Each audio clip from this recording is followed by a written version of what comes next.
driving this thing? Is anybody even driving this thing? Is anybody even driving this thing? Is anybody even driving this thing? Is anybody even driving this thing? We keep on calling but there's no one listening. Does anybody really know anymore where we're going at all, what we're all heading for? Is anybody even driving this thing? We keep on calling but there's no one listening. Does anybody really know anymore where we're going at all, what we're all heading for? Is anybody even driving this thing? Is anybody even driving this thing? Is anybody even driving this thing? Or did we just ride, ride, ride, ride?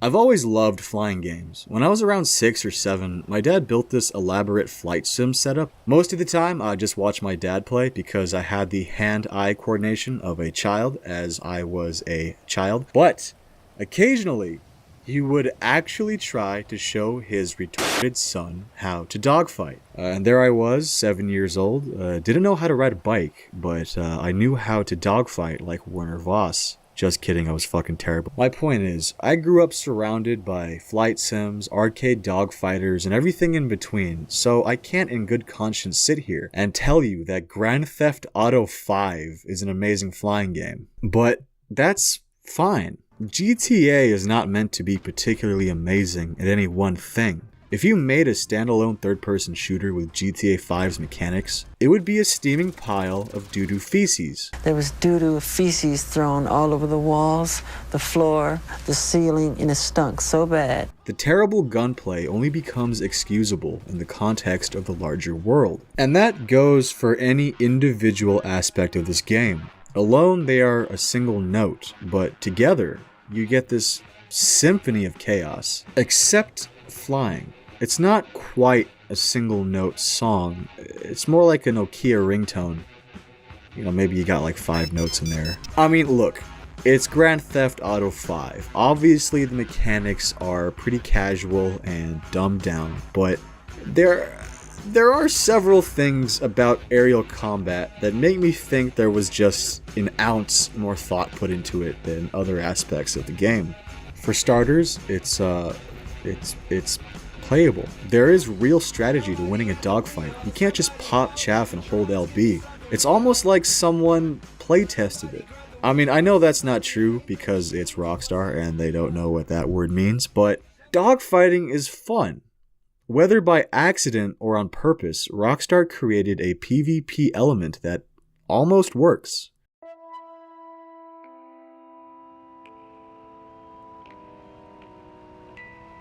Free mode is far from perfect, but there's still plenty of fun to be had. With all this crazy shit carelessly thrown into this massive sandbox, you find yourself in the most batshit insane, nonsensical scenarios that make a Salvador Dali painting look tame.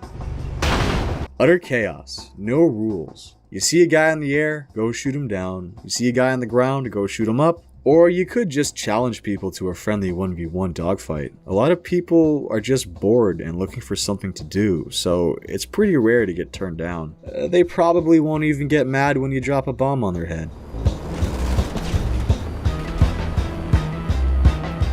There's also a hidden layer of depth to aerial combat. Planes have unique characteristics that aren't readily apparent. Take the B-11 for instance. It's based off the A-10, which some of you may know as the greatest aircraft ever built. The entire plane was built around the gun.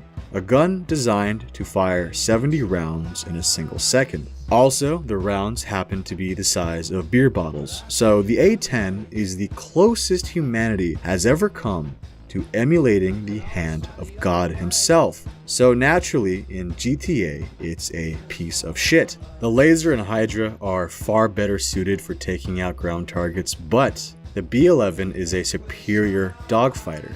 So you thought Ryan Johnson was good at subverting expectations. No. Rockstar. The B11 has a tight turn radius and a competitive top speed, so it can easily avoid homing rockets. But below a certain altitude, its top speed is reduced. And by reduced, I mean it's a fucking crawl. It is so slow. A crop duster will smoke you at that altitude. So a strategy you could use to shoot down a B11 is try to coax him down to a lower altitude. He'll lose his speed advantage, and there'll be no way for him to possibly avoid your missiles. Oh, by the way, none of what I just told you is on the purchase page. Like, the only way to figure this stuff out is trial and error or YouTube tutorials. Rockstar does not tell you shit. And that goes the same for many other planes in the game. The Starling, the Pyro, the Hydra, the Rogue, ultralight. This little hidden layer of depth just adds just enough to keep you from getting bored. And you have the Smuggler's Run DLC to thank for that. It brought some much needed additions like countermeasures, bombs, hangars, and a fleet of new planes. The pilot community would be a shadow of what it is today had it not been for this DLC. But it wouldn't be quite dead. There's a small part of the community that has been there from the beginning. Before Smuggler's Run, before the Hydra, even before Next Gen. Of course, I'm talking about the...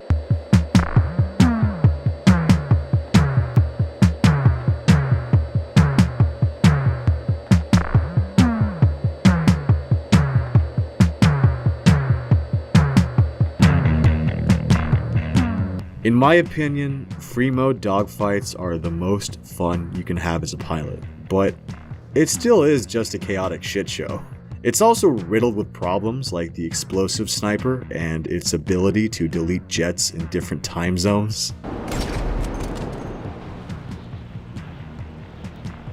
So there are some who crave a more competitive dogfighting experience. Naturally, they resort to private deathmatches. Originally, Rockstar created a deathmatch called Senora Airstrip. This was meant to be the dogfighting game mode, alright, but the spawns were shit. So in true Rockstar fashion, the community did their job for them. They created custom death matches like Dogfight over Alamo Sea with spawns that actually work. This is one of the things I've always loved about the competitive side of GTA. See, Rockstar does very little for these parts of the community.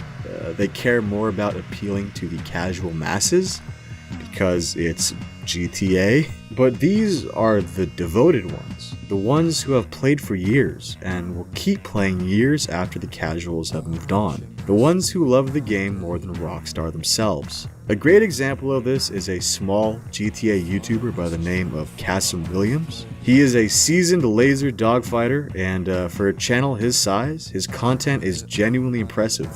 Some of you may be wondering why the laser is the jet of choice for competitive dogfights.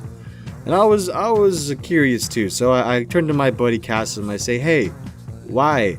And he tells me, it's actually pretty simple. The laser is the best dogfighter without upgrades, and you can't take upgraded aircraft into a deathmatch. So yeah, that's pretty much it. Even though the flying in GTA is about as dumbed down as Pilot Wing 64, laser dogfighting is surprisingly advanced. There's very little room for error. All it takes is a split-second decision, one tiny mistake, and your jet is a crumpled pile of metal. There is a plethora of little tricks and maneuvers you can pull to get the upper hand. Just look at this. Look at what Hummer Guy can do. Look at that.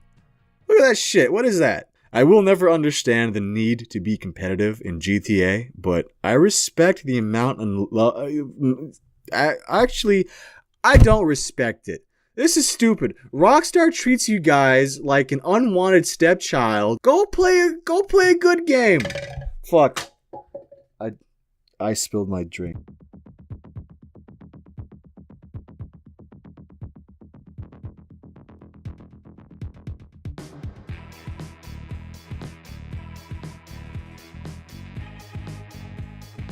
If you ever visit r/GTA online, there's no doubt you're familiar with the stunting community. The PC pilot crew is my personal favorite. I don't know how long it takes to get this good at flying, but I am scared to know. There's also the Red Sparrows, the guys known for creating a world-class airshow in a game about killing prostitutes. Then there's the Annihilator dogfighters. These guys go all the way back to GTA 4. See, there were no jets in that game, so a community formed around the Annihilator, which was the only weaponized helicopter in the base game. And the community still exists till this day. The flight mechanics in Grand Theft Auto 5 are, obscenely casual, okay? If you're into realistic dogfighting, this is not your cup of tea. It's designed for the guy who works all fucking day, he comes back to his shitty one-bedroom apartment, his fucking neighbors are being loud as usual. They're designed to be easy to learn. All helicopters have auto stability, which kind of acts like training wheels, which is fine, but the problem is you can't turn it off. This is what a helicopter looks like when you have auto stability turned off. Notice how you can control it and it goes where you want it to go, and you can aim at things without your helicopter trying to desperately wrestle your reticle away and make you miss your fucking shot. Eventually, after enough time and experience, you start to learn how to wrestle your helicopter and get it to aim where you want it to aim. But still, I've flown helicopters in GTA many hours more than any other game, but I'm still a better pilot in Battlefield.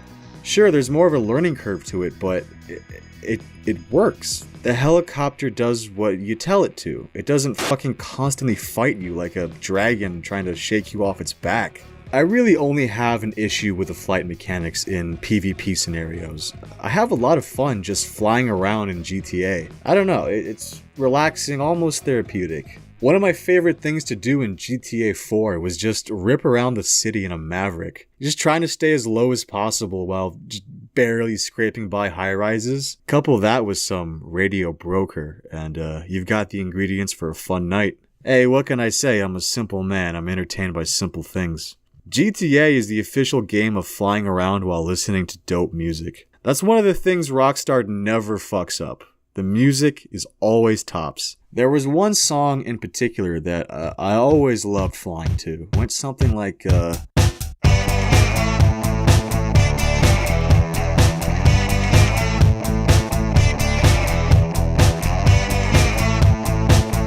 I have had this song burned into my head for over a decade now, but I never knew the artist. I guess that's what playing GTA does to you. There are dozens of songs I know every lyric to, every beat. I know it like the back of my hand, but I couldn't tell you who made the fucking thing. On a seemingly unrelated note, I was watching through Breaking Bad for the fifth time, and came across the cigarette scene, and of course there's the music, and I was like, damn, that's good music.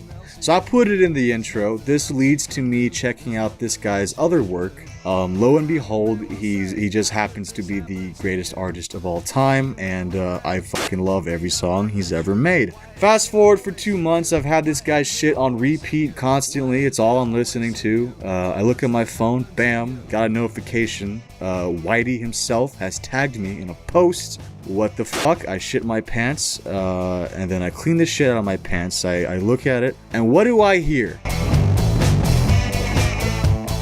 I've been listening to this guy's shit for like 2 months straight, and somehow I never came across this song. So I messaged the guy, and I don't expect to get any kind of reply because he's like an actual talented musician, and I'm just some retarded Grand Theft Auto 5 child. But lo and behold, he is perfectly fine with me using his music. And not only that, he's going to let me maintain full monetization. It's as if God himself turned to me and said, "Would you like access to the best audio library on the planet?" To which I responded, yes, I would. So you may have noticed that the music for this video was just a step above the usual stuff. That's because every song you've listened to so far is Nathan Whitey's work. Fucking got him! I made you a fan of his. You didn't even know. But please, for the love of God, if you like the music in this video, please check out the rest of his work. He makes amazing stuff. A lot of people seem to think I have decent music tastes. So if you're one of those people, please check out Whitey, and You'll love it. It's so good. And frankly, he's a part of Grand Theft Auto history. So check him out, show him some love, tell him Astro Soup sent you. Also, big shout out to Cassim Williams for helping me out with this video and giving me some pointers about the pilot community. Couldn't have done without you, bud. You're full of talent, you got a lot of potential, and please check out his channel. He's a cool dude. Thank you for sticking around this far into the video. I'm sorry it took so long to make. That's it, thanks, bye.